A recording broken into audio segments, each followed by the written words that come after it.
Assalamu alaikum everyone. I am Fiza Tahir and this is Learners Academy. So I hope everybody is doing good. I am going to teach you all developmental psychology. So let's start our lecture. Developmental psychology की सब field है जिसमें हम human individual को study करते हैं from conception to death, ठीक है, और उसका अंडरलाइंग बिहेवियर्स जो हैं, ठीक है, in each certain age of life में, ठीक, हम वो चीज़ को स्टडी कर रहे होते हैं। हर लोग के अकॉर्डिंग डेवलपमेंटल साइकोलॉजी की ब्रांच है जिसमें हम इंट्रा इंडिविजुअल और इंटर इंडिविजुअल चेंजेस को देखते हैं। डेवलपमेंटल साइकोलॉजी का जो मेन पर्पस है, ठीक है, वो इन चेंजेस को सिर्फ बताना नहीं है, बल्कि एज रिलेटेड चेंजेस जो आपके आ रहे होते हैं बिहेवियर्स में, ठीक है, at different stages of life, उसको भी हम स्टडी करते हैं, ठीक है। तो ये भी इसका एक पर्पस है। After this we have aspects of development, ठीक है, हम वो वन बाय वन करके देख लेते हैं। So basically there are 4 aspects of development, जिसमें आ जाती है आपकी physical development, intellectual development, personality and social development.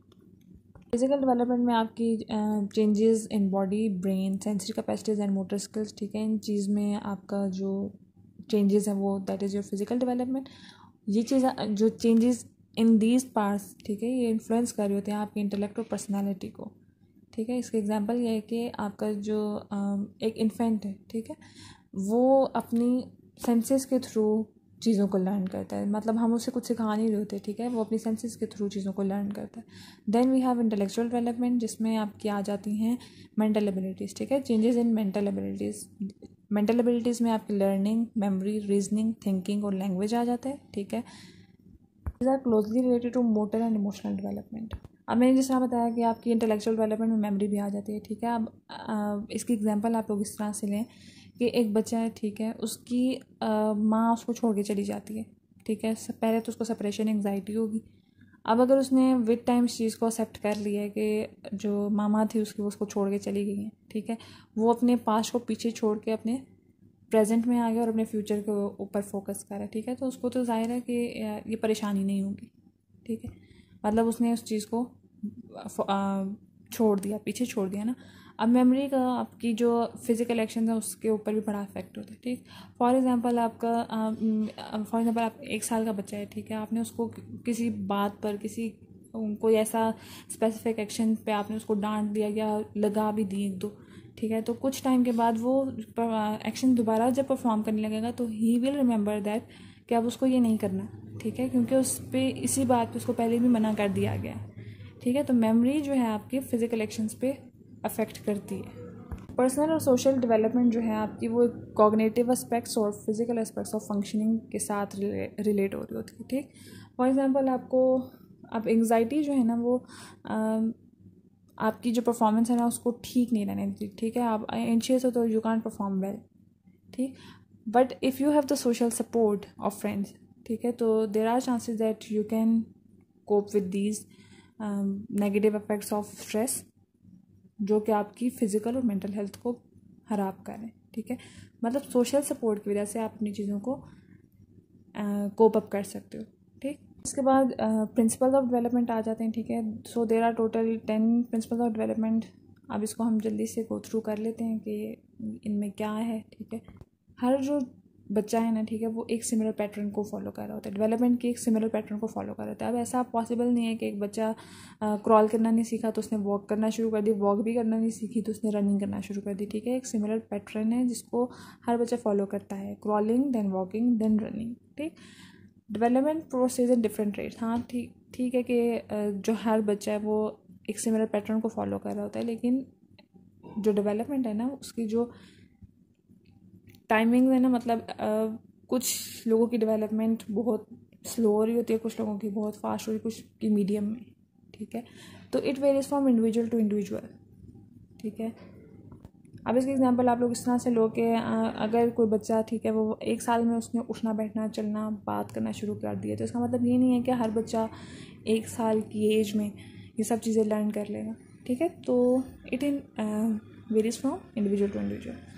Then we have development is continuous, ठीक है। तो डेवलपमेंट एक ऐसा प्रोसेस है, ठीक है, जो कि आपका कंसेप्शन से till the time of death ये कंटिन्यूस रहता है, ठीक। ऐसा ठीक है, स्लो हो जाती है कभी कभी, कभी कुछ इंडिविजुअल्स हैं उनकी फास्ट डेवलपमेंट हो रही होती है, लेकिन ये कि कॉन्टीन्यूस प्रोसेस है। ऐसा नहीं है कि आप एक सर्टेन एज पे जाके आपने ग्रो करना छोड़ दिया, ठीक है, आप डेवलपमेंट आपकी नहीं हो रही, तो ऐसा नहीं होता, ठीक है। स्लो होगा लेकिन इट्स अ कॉन्टीन्यूस प्रोसेस। फिर नंबर 4 पे आपका आ जाता है development proceed from general to specific responses. सबसे पहले अब इसके एग्जांपल मैं आपको इस तरह से दूंगी कि सबसे पहले बच्चे ने वेट करना सीखा, ठीक है, फिर उसने चीज़ों को ग्रैस्प करना सीखा, ठीक।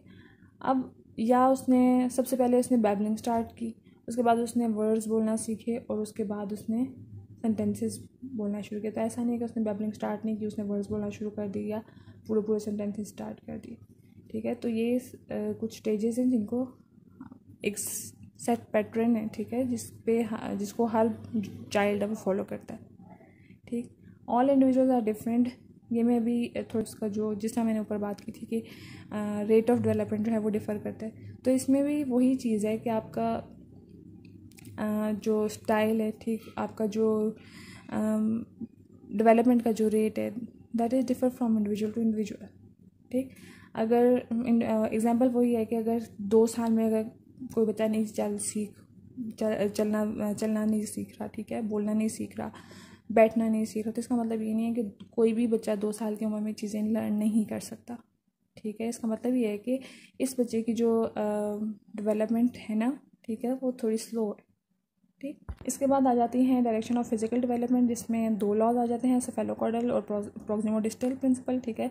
सेफेलोकॉर्डल प्रिंसिपल में cephalo means formation of head, ठीक है, और caudal means the other parts of the body, ठीक है। मतलब cephalocaudal development can mean head body development in which head develops first, ठीक है। पहले आपका हेड बनता है, फिर आपका जो दूसरी बॉडी पार्ट्स है ना वो बनते हैं, ठीक है। प्रोक्सिमोडिस्टल में आपका आ जाता है कि सबसे पहले आपके इंटरनल ऑर्गन्स बनते हैं, ठीक है, उसके बाद आपकी ये सर, हेड, ट्रंक, ठीक है, लिम्स, आर्म्स, फिंगर्स, ये चीज़ें बाद में आपकी डेवलप होती है। सबसे पहले आपके इंटरनल ऑर्गन्स डेवलप होते हैं, ठीक। फिर उसके बाद है each stage has characteristic traits, मतलब हर जो आपकी डेवलपमेंट की स्टेज आ रही है, ठीक है, उसमें अब डेवलपमेंट की जो स्टेजेस हैं उनमें सबसे पहले आ जाती है पेरेंटल स्टेज, फिर इन्फेंसी, चाइल्डहुड, एडोलेसेंस, अडल्टहुड, फिर ओल्ड एज आ जाती है, ठीक है। तो इन सब जो स्टेजेस हैं ना इनके अपने अपने प्रॉब्लम्स हैं, ठीक है, तो वो तो हम इंशाल्लाह डिस्कस करेंगे अभी। Next we have development comes from maturation and learning, ठीक है। फिजिकल ट्रेट्स जो हैं वो डेवलप हो रहे हैं 2 तरीक़ों से, ठीक। एक इंट्रेंसिक मैच्योरिंग और नेक्स्ट है आपका लर्निंग का कॉन्सेप्ट, ठीक है। मैच्योरेशन और लर्निंग का मैं एक स्लाइड से आप लोगों को डिफरेंस बता देती हूँ।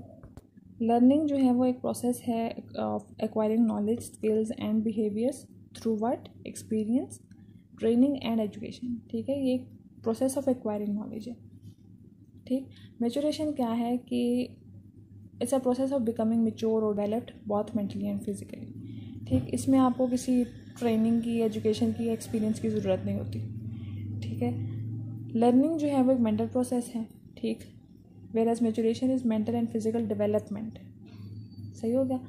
उसके बाद लर्निंग में आपका एक एक्सटर्नल स्टिमुला इन्वॉल्व होता है, ठीक है। आप जिससे मैंने ऊपर बताया अभी आपको कि ट्रेनिंग, एजुकेशन या एक्सपीरियंस के थ्रू आप चीज़ों को सीखते हैं, ठीक है। तो एक एक्सटर्नल स्टिमुला आ गया ना, लेकिन मैच्योरेशन में आपका कोई एक्सटर्नल स्टिमुला नहीं होता, सही हो। हर जो स्पीशी है उसका एक सेट पैटर्न होते हैं, ठीक है। अब प्रीनेटल पीरियड आया, ठीक है, उसके बाद जो भी प्रोग्रेसिव स्टेजेस आ गई, पोस्टनेटल पीरियड आ गया। So every individual has to pass through these stages, ठीक है। उसके बाद आपका आ जाता है the global of all development is self realization, मतलब ये कि हर जो इंडिविजुअल है, ठीक है, उसकी जो डेवलपमेंट है that is individual development is self realization, मतलब जो गोल है ना ओवरऑल, ठीक है, वो सेल्फ रियलाइजेशन है। और सेल्फ रियलाइजेशन क्या है, is the motive to achieve one's potential, ठीक है। मेच्योरिटी को डिफाइन करना is not an easy thing, ठीक है। अब ज़रूरी नहीं है कि अगर एक बंदा फिजिकली मेच्योर है तो वो इंटेलेक्चुअली भी मेच्योर हो, ठीक है। और इसी तरह ये भी ज़रूरी नहीं है कि लेवल ऑफ मैच्योरिटी जो है वो एक पर्सन के लिए जो है वो दूसरे बंदे पे भी एप्लीकेबल हो रही है, ठीक है। सो लेवल ऑफ मैच्योरिटी भी डिफ़र कर रही होती है from person to person. Arnold Gesell ने जो प्रिंसिपल ऑफ डेवलपमेंट बताए थे उनमें से दो मैं आपको बता चुकी हूँ, सेफेलो कॉर्डल प्रिंसिपल और प्रॉक्सिमो डिस्टल प्रिंसिपल, ठीक है। सब उसके बाद आ जाता है the differentiation principle and the bilateral principle. Differentiation principle में आपका ये चीज़ आ जाती है कि जब नया एक ऑर्गन डेवलप हो रहा होता है, ठीक है, तो उसमें एक डिफ्रेंशिएटेड सा एक मास होता है, ठीक, जो कि शायद आप उस टाइम पे आइडेंटिफाई नहीं कर सकते, लेकिन जैसे जैसे वो ग्रो करता जाता है तो एक उसकी एक फाइन सी एक शक्ल बन जाती है, ठीक है। तो फिर आप सब पार्ट से वो और ज़्यादा इंटर रिलेट कर रहे होते हैं, ठीक। डिफ्रेंशिएशन प्रिंसिपल में मेनली ये कॉन्सेप्ट है कि आपका एक जब नया ऑर्गन बनना स्टार्ट होता है, ठीक है, तो जिस टाइम वो स्टार्ट होता है ना नया ऑर्गन बनना, तब उसके ऊपर एक फाइन मास नहीं आता है, ठीक। आहिस्ता आहिस्ता चीज़ ग्रो हो रही है ना, फिर एक टाइम आता है कि जब वो चीज़ ग्रो कर जाती है, ठीक है, तो वो दूसरे जो पार्ट्स हैं, ठीक है, उनसे इंटर रिलेट करने लग जाती है। इसी तरह फिर फोर्थ है द बायलैटरल प्रिंसिपल, ठीक है। बायलैटरल प्रिंसिपल में आपका आ जाता है then we have fourth principle the bilateral principle, जिसमें ये बताया गया है कि ड्यूरिंग डेवलपमेंट, ठीक, आपके कुछ बॉडी पार्ट्स ऐसे हैं जो पेयर्स में ग्रो होते हैं, ठीक। फॉर एग्जांपल आपके दो बाजू, ठीक, they grow with the same they grow at the same time with the same rate, ठीक। ऐसा नहीं है कि एक बाजू आपका ग्रो कर रहा है लेकिन एक बाजू नहीं ग्रो कर रहा, ठीक है, या एक बाजू की ग्रोथ बहुत फास्ट है कि बहुत स्लो है, नहीं, ऐसा नहीं है, ठीक है। दोनों एक टाइम पे ही ग्रो करेंगे विद द सेम रेट, ठीक। Then we have the definition of growth and development. Mostly हम लेमन टर्म में अगर देखें तो ग्रोथ और डेवलपमेंट को हम इंटरचेंजेबली यूज़ कर रहे होते हैं, ठीक। ग्रोथ की जगह पे डेवलपमेंट, डेवलपमेंट की जगह पे ग्रोथ, लेकिन अगर साइकोलॉजी में देखा जाए तो both of them are different concepts, ठीक। Mostly the growth refers more to the physical growth, ठीक, that is from the fertilized egg at the time of conception to the fully grown body of the adult, ठीक। Conception के time से एक adult के time period तक ये आपकी growth है, ठीक है, आपके ऑर्गन जो ग्रो कर रहे हैं, दैट इज़ योर ग्रोथ। जबकि जो आपकी डेवलपमेंट है that is more related to your progressive changes in behaviours, ठीक है। मतलब डेवलपमेंट जो है आपकी ज़्यादा बिहेवियर से रिलेट कर रही होती है विच लीड टू मेच्योरिटी। अब ये जो दोनों कॉन्सेप्ट्स हैं ना, ग्रोथ और development, both of them are simultaneous. ऐसा नहीं है कि आपकी बॉडी ग्रो कर रही है लेकिन डेवलपमेंट नहीं हो रही, ठीक। प्रोसेस है, ग्रोथ के साथ साथ डेवलपमेंट भी चलती रहती है। फिर पीरियड्स ऑफ स्पैन आ जाते हैं, जिसमें फर्स्ट हमारे पास स्टेज आ जाती है प्रीनेटल पीरियड, ठीक है। प्रीनेटल पीरियड की जो रेंज है वो that is from conception to birth, ठीक है। इसमें बॉडी स्ट्रक्चर और ऑर्गन्स फॉर्म हो रहे होते हैं, ठीक। फिजिकल ग्रोथ बहुत तेज़ी से हो रही होती है और vulnerability to environmental influences great, क्योंकि जब फीटस में है ना बच्चा तो that is the more secure place for the infant, ठीक है, फॉर द बेबी। लेकिन जब उसने बाहर आना है तो जाहिर है कि वो उतना सिक्योर इन्वायरमेंट उसको नहीं मिलता, ठीक है, तो वल्नरेबिलिटी ज़्यादा होती है। Then we have infancy and toddlerhood, जिसकी जो रेंज है that is from birth to the age of 3। इसमें बेबी जो है डिपेंडेंट और कॉम्पिटेंट होता है, ठीक है। इस स्टेज में फिजिकल ग्रोथ और development of motor skills are rapid, they can learn and remember the things, ठीक है। पहले ही साल में उनकी जो अटैचमेंट है ना वो भी अपने पेरेंट्स से डेवलप होना शुरू हो जाती है, ठीक। सेल्फ अवेयरनेस भी आना शुरू हो जाती है ड्यूरिंग द सेकेंड ईयर, ठीक। और दूसरे बच्चों में भी इनके जो इंटरेस्ट है वो डेवलप होना शुरू हो जाता है, ठीक। फिर अर्ली चाइल्डहुड आ जाता है, जिसकी जो रेंज है डेवलपमेंट की जो रेंज है that is from 3 to 6 years। इसमें फैमिली ही इसमें भी फोकस ऑफ लाइफ होती है, ठीक है। और मोटर स्किल्स आपकी इम्प्रूव हो रही होती हैं, ठीक है। इंडिपेंडेंसी आ जाती है, सेल्फ कंट्रोल, सेल्फ केयर थोड़ा सा ज़्यादा होने लग जाता है विद टाइम। क्रिएटिविटी और इमेजिनेशन जो है वो और एलेबोरेट होना शुरू हो जाती हैं, ठीक है। कॉग्निटिव डेवलपमेंट जो है वो आप कॉग्निटिव डेवलपमेंट जो है ना that leads to many illogical ideas about the world. इसमें आपका जो बिहेवियर है ना वो बहुत बचगाना सा होता है, लेकिन आप लोगों की पर्सपेक्टिव को भी समझना शुरू कर देते हैं, ठीक है। फिर आ जाता है आपका मिडिल चाइल्डहुड, इसकी जो एज रेंज है वो 5 to 12 ईयर्स है, ठीक है। इसमें आपकी जो मेन जो आपका आपके लिए इम्पोर्टेंस है ना, वो आपके पीयर्स होते हैं, ठीक। बच्चे जो हैं इस एज में लॉजिकली सोचना शुरू कर देते हैं, ठीक है। कंक्रीट उनकी थिंकिंग होती जाती है, मेमोरी और लैंग्वेज स्किल्स उनकी इंक्रीज़ होने लग जाती हैं। फिज़िकल ग्रोथ इस टाइम पीरियड में थोड़ी सी स्लो हो जाती है, ठीक है। उसके अलावा सेल्फ कॉन्सेप्ट डेवलप होना शुरू हो जाती है और सेल्फ इस्टीम भी इफेक्ट होना शुरू हो जाती है। Then we have adolescence, the age range from 12 to puberty to around 20 years, ठीक है। ये इस तरह से इसका एज रेंज आ जाती है, जिसमें आपकी जो फिज़िकल चेंजेस हैं वो बहुत रैपिड हो जाती हैं, रिप्रोडक्टिव मेच्योरिटी आना शुरू हो जाती है, ठीक। पेरेंट्स के साथ रिलेशनशिप भी इस एज में आपका बहुत अच्छा होता है, ठीक। इसमें आप एडोलेसेंस में ना आप खुद को जानने और पहचानने की कोशिश कर रहे होते हैं, ठीक है। That is your central of life, मतलब आप खुद को जानना चाह रहे होते हो, ठीक है। दीज एडोलेसेंस है। Then we have young adulthood की जो एज रेंज है that is from 20 to 40 years. इसमें आप डिसीजन देने लग जाते हो about your intimate relationships. Most people marry, ठीक है। कुछ पेरेंट्स भी बन जाते हैं। फिर फिज़िकल हेल्थ भी आपकी पीक पे होती है, ठीक। डिक्लाइन भी जो आपकी जो फिज़िकल हेल्थ है वो भी डिक्लाइन हो रही होती है। करियर के आप चॉइसेस देख रहे होते हैं, आपने क्या करना है क्या नहीं करना है, ठीक है। और जो आपकी सेल्फ ऑफ आइडेंटिटी है ना वो भी डेवलप होने लग जाती है, ठीक है। Then we have middle age की जो एज रेंज है वो 40 to 65 ईयर्स है। इसमें मीनिंग ऑफ लाइफ लोग तलाश करने की कोशिश करते हैं, ठीक है। वो इनके लिए बहुत ज़्यादा इंपॉर्टेंट बन जाता है। फ़िज़िकल हेल्थ जो है वो थोड़ी सी ख़राब होने लग जाती है, स्टेमिना और थोड़ा कम होने लग जाता है। वो औरतों की बात की जाए तो उसमें मीनोपॉज का टाइम आ जाता है, ठीक है। इसमें यह है कि ज़रा थोड़ी सी एज इस तरह के, तो अगर हम पाकिस्तानी और मुसलमानों की बात करें तो we start to make our connection strong with Allah, ठीक है। हम अल्लाह अल्लाह करना शुरू कर देते हैं इस स्टेज पे कि अब टाइम थोड़ा कम रह गया, ठीक है। तो अब ज़रा इस साइड पे भी आ जाना चाहिए इस एज में, मिडिल एज में, ठीक है। अकॉर्डिंग टू देम, ठीक, वुमेन बिकम मोर असर्टिव और men become more expressive. Late adulthood आपकी 65 ईयर्स से ऑनवर्ड्स आ जाती है टिल डेथ, ठीक है। इसमें आपकी फ़िज़िकल हेल्थ भी थोड़ी थोड़ी अफेक्ट होना शुरू हो जाती है, मेंटल हेल्थ भी थोड़ी सी अफेक्ट होना शुरू हो जाती है, ठीक है। और आपके जो रिस्पॉन्सेज हैं ना, रिएक्शंस जो हैं वो भी स्लो हो जाते हैं थोड़े से। So this is all. अब हम लोग देख लेते हैं रिसर्च मेथड्स को, ठीक है, जो ह्यूमन डेवलपमेंट में हम देख रहे होते हैं। Basically the research methods are of two types, non experimental methods और एक्सपेरिमेंटल मेथड्स, ठीक है। नॉन एक्सपेरिमेंटल मेथड्स की आगे फर्दर 5 टाइप्स हैं, एक्सपेरिमेंटल मेथड्स की भी देख लेते हैं, ठीक है। तो पहले आ जाती है नॉन एक्सपेरिमेंटल मेथड्स, ठीक। उसके हम 5 देख लेते हैं, जिनमें सबसे पहले केस स्टडी मेथड, फिर naturalistic observation, laboratory observation, interview, correlational studies. Case study method में हम एक इंडिविजुअल को देख रहे होते हैं, ठीक है। एक इंडिविजुअल के ऊपर अपनी स्टडी कर रहे होते हैं।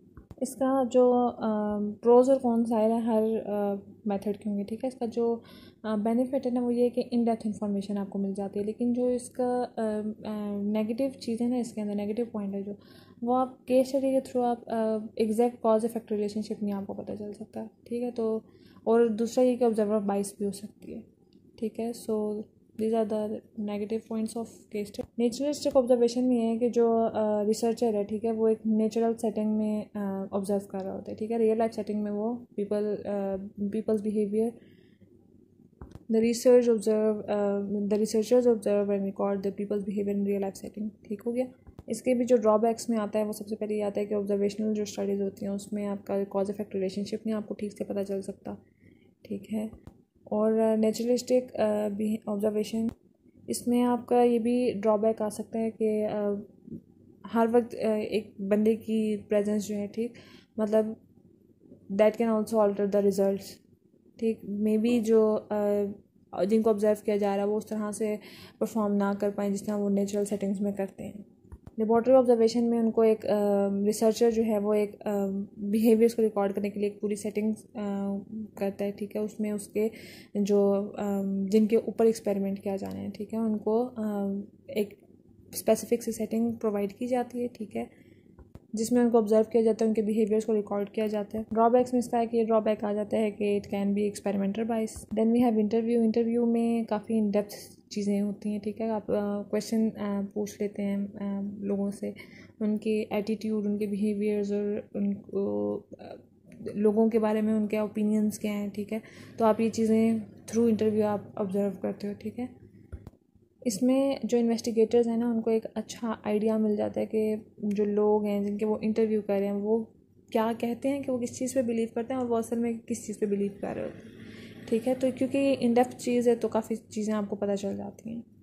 Then we have correlation studies. इसमें आप दो वेरिएबल्स का रिलेशनशिप देखते हैं, ठीक है। एक method, it's a method to study the two variables, और उनको देखा जाता है कि किस तरह से वो एक दूसरे से रिलेट करते हैं, उनका कोरिलेशनशिप देखा जाता है, ठीक। इसकी एग्जांपल ये होगी, फॉर एग्जांपल एक रिसर्चर है, ठीक है, वो कोरिलेशन फाइंड करना चाह रहा है कैंसर और मैरिज में, ठीक है। उसके दो वेरिएबल्स हो गए ना, कैंसर और मैरिज, ठीक है।